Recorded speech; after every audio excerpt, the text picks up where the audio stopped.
We just talked about marriage and money.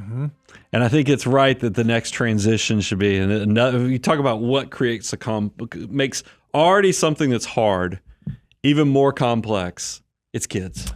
Yeah, kids, they make life a lot sweeter. I am going to contend they don't make it a lot easier. It's not like you have kids and life gets easier. It gets better, but it does not get easier. Well, we talk about the messy middle. I mean, it is one of those things where when you're not only short on time, you're short on money.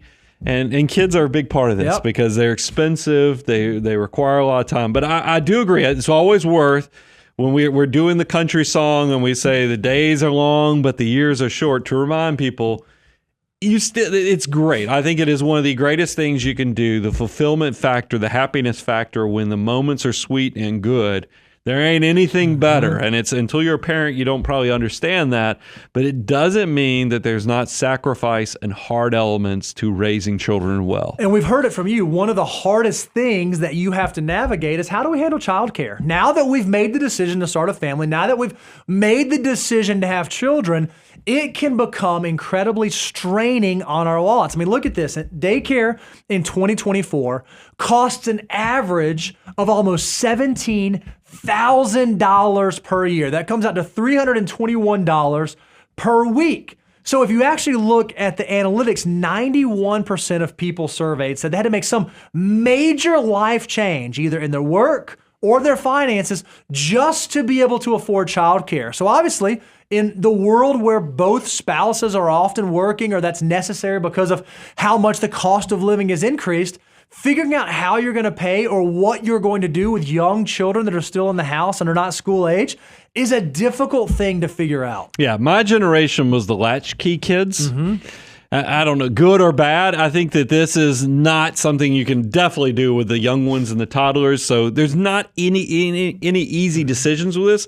So let's talk about what can we actually do to get people through this hard part here, Bo. And the unfortunate thing is, it's likely going to require sacrifice. I mean, 91% of respondents said they already had to sacrifice. So this is not a concept that's foreign to most parents. But what might those sacrifices look like in order to help with the cost of childcare? Well, the first, and this one is fairly obvious, but it's cutting spending. Where are there areas that we're spending money on that maybe just for this season we could cut back on? Maybe we don't need the gym membership because we're not going anyways. Maybe we don't need the streaming service. Maybe we can drop some of the other services that we pay for, because even small changes to your month-to-month budget can really help knock out some of these big annual costs that you're going to have, at least for a season like childcare. Well, I would ask everybody, look, if you find that you're trying to figure out what type of sacrifice am I going to have to make, you first need to know how big or how small the problem is. You've got to triage the moment to see if your monthly gap is little. Is this a matter of just looking at your service providers, your streaming services, or small little sacrifices with how you eat and do life? That's one thing. But if you look at this and your gap is substantially bigger, that's going to require much bigger decisions. And here's what I know about life decisions. There's all kind of research on happiness and other things. If it's better from a happiness, just like if you have good things going on in your life, you want to spread those out. If you have too many good things happen at once, like you say, this is what happens with lottery winners. They win the lottery and then they buy a house, they buy the new cars, they start and they just more, and they just find themselves not any happier because they're stacking it all out. That's a mistake. So spread out good decisions and good things that are happening in your life. But when bad stuff's happening, pile it all in at once, because you want to get back to your normal state of being, your happiness factor, as fast as possible. So spreading out bad sacrifices you have to make over as long as a period possible, not going to end up in a successful moment. What I would encourage you, if you find out you have a big thing going on, you're going to have to make big decisions. Maybe, the car you're driving is too expensive. Maybe the house you live in or the part of the country you live in is too expensive.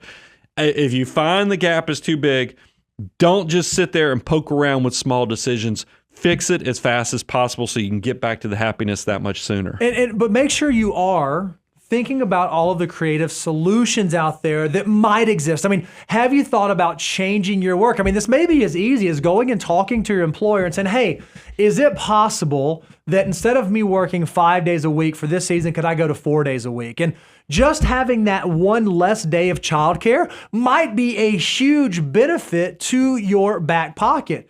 Are there ways that maybe you can switch your hours around? If you have two spouses working, can you stack your hours so again that childcare window has to shrink? Or is there another job? Maybe it's not a job that you necessarily love or a job that you're super passionate about, but is there a job that you could switch to that might have a higher income, at least for this season, to try to solve the childcare issue?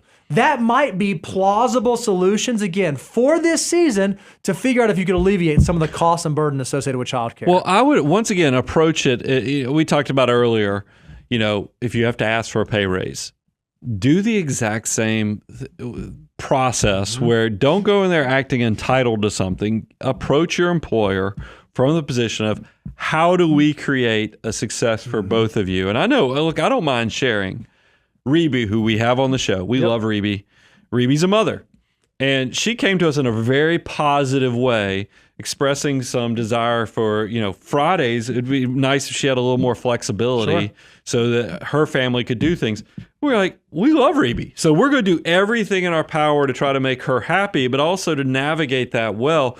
So I think before you just assume maybe I need to go leave this job, if you love your employer and your employer loves you, I about said your employer's a lover. That was really weird. But if you know your employer loves you too, find a way to open that line of communication because the solution might be right there before you. So you get to keep the job you love, but also live the life that you want to live. I love it. And you had already mentioned this, is there an option for maybe changing location? Perhaps being closer to family or being in a neighborhood with other young families with small children where you can pull resources, or even if you have to call in emergency favors, those might be solutions to help offset this childcare cost. Because remember, this is just a season. This is not something that will likely persist forever. It's just something you're trying to figure out, how do we solve this cash crunch that we're in right now? And look, I know some of these might be really difficult. They might be big life changes,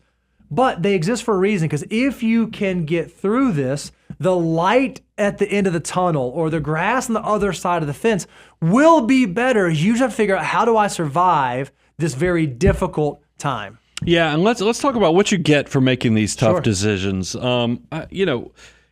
Financial security for your family, but here's something I want to think about with kids. This is how important kids are. I had a friend who started making some bad decisions when they were in middle school. Mm-hmm.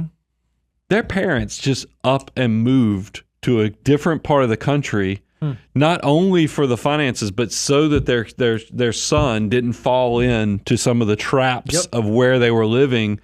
So not all decisions you're making for your family, because this is the childcare section, is all about the money. Mm-hmm. You have to think about what's the life you want to live. This is, when my dad passed away, this is kind of the stuff I was thinking about. The way I was living my life was not going to allow me to set up to live the best version, to become the parent I wanted to be. So I had to make big changes. So that's why I know everything we're talking about in this section are hard, big decisions, but it goes beyond finances. This is the life that you're trying to build. So you get the memories, you get the family, you get to check the boxes on those goals, because this stuff is, paramount. This is foundation to a life well lived. And how about this? As you're making some of these goals, what if this actually leads to the ease of financial stress the ease of financial stress on your relationships? We already said that 2 in 5 marriages end up not working out because of financial matters. Well,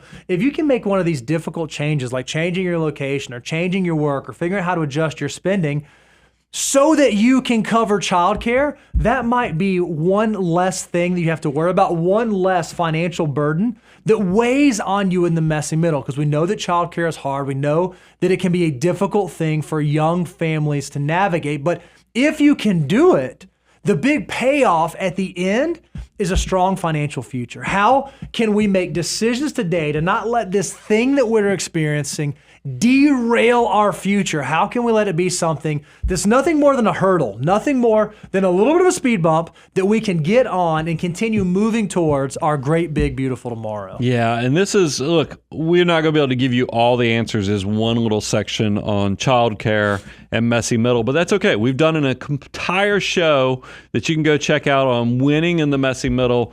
Go check it out yourself. We've done a podcast. He's also out there on YouTube.